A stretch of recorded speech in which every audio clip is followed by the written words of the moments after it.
လုပ်ငန်းတစ်ခုလုပ်ပြီးဆိုရင်အမဲကြုံရတဲ့ပြဿနာကြီးတစ်ခုရှိတယ်အဲ့ဒါကကိုဖောက်တဲ့တွေတကယ်ဘာလို့ကျင်နေလားလေဆိုတာကိုခေါင်းချောက်အောင်ခံမှန်းနေရတာပါပဲ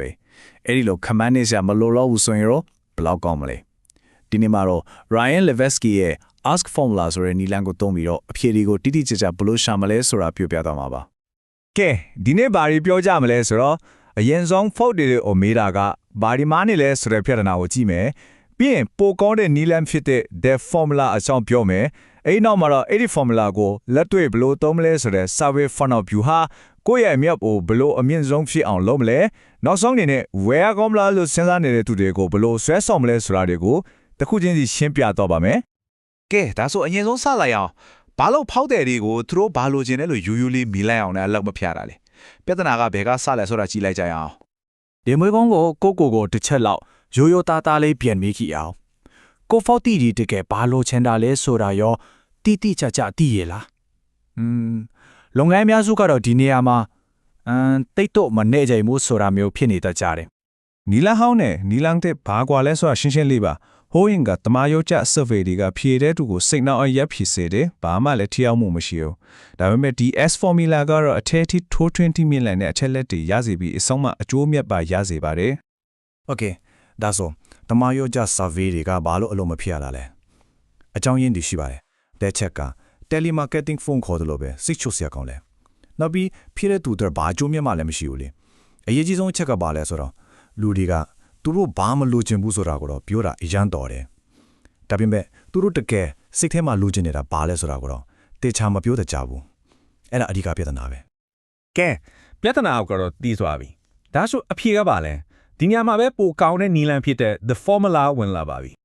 Ask formula ဆိုတာဘာလဲဆိုတော့သူကထူးခြားတဲ့ survey funnel view ဟာတခုပဲဒါပေမဲ့ထူးခြားတာကဘာဝယ်ချင်လဲလို့တိုက်ရိုက်ကြီးတွားမေးလာမဟုတ်ဘူးအဲ့ဒီအစားသူတို့ရဲ့လိုရင်းစန္ဒတွေကိုတွယ်ဝိုက်တဲ့နည်းနဲ့ဖော်ထုတ်ခိုင်းတယ်အဲ့ဒီကနေတဆင့်သူတို့တကယ်ဘာဝယ်ချင်နေလဲဆိုတာကိုအတိအကျသိအောင်လုပ်တဲ့နည်းလမ်းဖြစ်ပါတယ်ကဲ theory တွေပြောပြီးပြီဆိုတော့လက်တွေ့ဘက်ကိုတွားကြည့်အောင်ဒီ formula ကတကယ်တမ်းဘယ်လိုအလုပ်လုပ်လဲဖောက်တဲ့ဖြစ်လာနိုင်တဲ့သူတွေကိုတကယ်ဝယ်သူတွေဖြစ်အောင်ဘယ်လိုပြောင်းလဲမလဲဆိုတာကိုအဆင့်ဆင့်လေ့လာကြည့်ကြမယ်ဒီ survey funnel မှာအဓိကအဆင့်၄ဆင့်ပဲရှိပါတယ်လွယ်ပါတယ်နံပါတ်1က deep dive surveyသူတို့ရဲ့စင်ခေါ်မှုတွေကိုနည်းနည်းနားလည်အောင်လုပ်မယ်နံပါတ်2က landing page အချက်လက်တွေထပ်ရအောင်ဆွဲဆောင်မယ်နံပါတ်3က micro commitment survey ဒီမှာပရိသတ်ကိုအုပ်စုလေးကိုခွဲထုတ်လိုက်မယ်နောက်ဆုံးနံပါတ်4ကတော့အကျိုးအမြတ်ကိုအမြင့်ဆုံးဖြစ်အောင်လုပ်တဲ့အဆင့်ပေါ့ပထမဆုံးအဆင့် deep dive survey ကိုယဉ်ကြည့်အောင်ဒီ survey ရဲ့အဓိကအချက်ကဘာဝယ်ခြင်းလဲလို့လုံးဝမမေးတာပဲအဲ့ဒီအစားသူတို့ဘောမှာကြုံနေရတဲ့အကြီးမားဆုံးစိန်ခေါ်မှုကပါလေဆိုတာကိုပဲမေးတာဘာလို့လဲဆိုတော့အဲ့ဒီကနေမှသူတို့တကယ်တုံးတဲ့စကားလုံးတွေသူတို့မြင်တဲ့ပြဿနာပုံစံတွေကိုကိုတွေကသိနေမှာမို့လို့ပါပြီးရင်တော့ဒုတိယ survey ဖြစ်တဲ့ micro commitment survey ကိုရောက်လာပြီဒီ survey ရဲ့အရွယ်ချက်ကဖြေရလွယ်တဲ့ multiple choice မေးခွန်းလေးတွေနဲ့ပရိသတ်ကိုသူတို့ရဲ့စင်ခေါ်မှုအလိုက်အုပ်စုလေးတွေခွဲထုတ်ဖို့ပဲဘာလို့အုပ်စုခွဲရလဲဆိုတော့ရှင်းလေးပါလူတိုင်းကိုကန်လန်းမှုတစ်ခုတည်းနဲ့ရောင်းလို့မရဘူးလေအုပ်စုတစ်စုချင်းစီအတွက်သူတို့နဲ့အကိုက်ညီဆုံးဖြစ်မဲ့ကန်လန်းမှုတွေပြင်ဆင်နိုင်ဖို့အတွက်ပါဒါဆိုလူတွေကစိတ်ပါလဲပါနဲ့အဆုံးအထိဖြေသွားခြင်းစိတ်ပေါက်အောင် survey ကိုဘယ်လို design ဆွဲမလဲ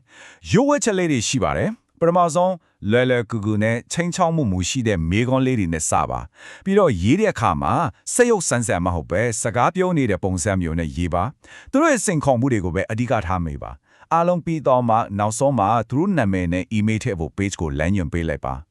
ဒီလိုလုပ်တာကသူတို့ကိုဂရိကဝဲအသေးစားလေးတွေတစ်ခုပြီးတစ်ခုလောက်ခိုင်းနဲ့အဆုံးထိပါလာအောင်ဆွဲခေါ်သွားတာနဲ့အတူတူပါပဲအဲ့ survey တွေပြီးသွားတဲ့အခါမှာရလာတဲ့ရလက်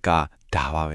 ဲကိုယ့်ရဲ့ပရိသတ်ကြီးကိုတိကျတဲ့အစုလေးတွေဒါမှမဟုတ် bucket လေးတွေထဲခွဲထည့်နိုင်သွားပြီဥပမာအချိန်မရှိတာကအဓိကပြဿနာဆိုတဲ့ဖွဲ့ပိတ်စာမလောက်ကပြဿနာဆိုတဲ့ဖွဲ့နေပညာပိုင်းအခက်အခဲရှိတယ်ဆိုတဲ့ဖွဲ့စသဖြင့်ပေါ့ဒီလိုခွဲနိုင်ပြီဆိုမှအဖွဲ့တစ်ဖွဲ့ချင်းစီအတွက်အကိုက်ကြီးဆုံးဖြည့်ရှင်းချက်ကိုပေးနိုင်မှာပါကဲကိုဖောက်တယ်တွေကိုလည်းနားလဲပြီအုပ်စုတွေလည်းခွဲပြီးပြီအခုစိတ်လှုပ်ရှားစရာအကောင်းဆုံးအပိုင်းကိုရောက်ပါပြီအဲ့ဒါကတော့ဒီရလာတဲ့အချက်လက်တွေကိုတကယ်ဝင်ငွေအဖြစ်ဘယ်လိုပြောင်းမလဲဆိုတာပါပဲ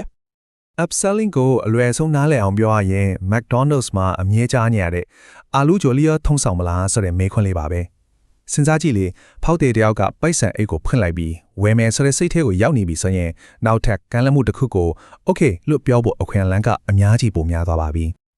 as formula မှာတော့အရန်စွမ်းထက်တဲ့ upselling view ဟာတူဟုကိုဖြောပြထားတာပါပထမတစ်ခုကတော့ more of the same လို့ခေါ်တယ်ဆိုလိုတာက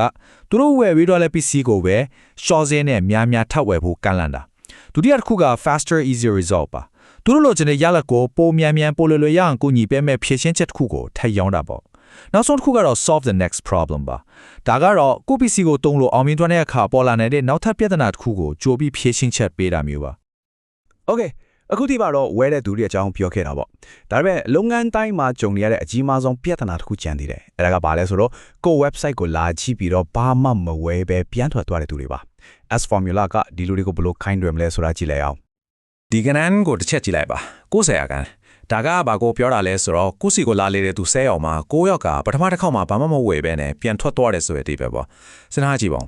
ဒါဟာလုပ်ငန်းတွေတက်လက်လို့ဆုံးရှုံးနေရတဲ့အခွင့်အလမ်းဘယ်လောက်တောင်ကြီးမားနေလဲဆိုတော့ကိုပေါ့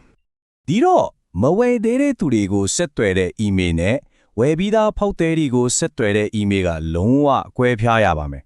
မဝယ်သေးတဲ့သူတွေကိုတော့ဂရီကဘိုနည်းနည်းပဲလိုတဲ့ဥပမာ$နဲ့အစံသုံးကြည့်ပါလားဆိုတာမျိုးအချင်းအကန့်အသတ်နဲ့ကန်လန်းတာမျိုးတွေနဲ့ဆွဲဆောင်ရတယ်ဝယ်ပြီးသားဖောက်သည်တွေကိုကြတော့သူတို့ရဲ့စိတ်ချမှုကိုအသုံးပြုပြီးသူတို့နဲ့သက်ဆိုင်မဲ့နောက်ထပ်ကန်လန်းမှုအသက်တွေကိုတိုက်ရိုက်ညွှန်မယုံပါပဲ ဆိုတော့အဓိကရည်မှန်းချက်ကချင်းချင်းလေးပါပဲတချင်းဝယ်ဖူးတဲ့သူတွေကိုထက်ခါဝယ်တဲ့ဖော်တီတွေဖြောင်ပြောင်းလဲပစ်ဖို့ရဲ့အစားကလေးကမဝယ်ပဲချီတုံးဖြစ်နေတဲ့အဲ့ဒီ90ရာခိုင်နှုန်းချီကိုကိုယ့်စီပြန်လာပြီးဝယ်ဖြစ်အောင်ဆွဲဆောင်နိုင်ဖို့ရဲ့ပါပဲနောက်ဆုံးတော့ဒီအဆိုက ask formula တစ်ခုလုံးရဲ့အညစ်ချုပ်ပါပဲတကယ်အောင်မြင်တဲ့စီးပွားရေးလုပ်ငန်းတစ်ခုဆိုတာကသူ့ရဲ့ဆက်သွယ်ပြောဆိုမှုတွေကိုအမြဲတမ်းပြုပြင်ပြောင်းလဲနေရမယ်ဖောက်တွေဘာကြိုက်လဲဆိုတာကိုအခြေခံပြီးကိုယ့်ရဲ့ကမ်းလှမ်းမှုတွေကိုလည်းစဉ်းစားမပြတ်တိုးတက်ပြောင်းလဲနေမှာဒါတကယ်ကိုရှင်သန်တိုးတက်နိုင်မှာပါဒါကြောင့်ဒီနေ့ရဲ့ဆုံးသက်မှာစဉ်းစားစရာမေးခွန်းလေးတစ်ခုထားခဲ့ခြင်းပါတယ်ကိုတီစောင့်နေတဲ့စီးပွားရေးလုပ်ငန်းဟာရောင်းဖို့အတွက်ပဲအထူးထားနေရလားဒါမှမဟုတ်ဖောက်တဲ့ရဲ့အတန်းကိုတကယ်နားထောင်တဲ့လုပ်ငန်းတစ်ခုလားဆိုတာပါပဲ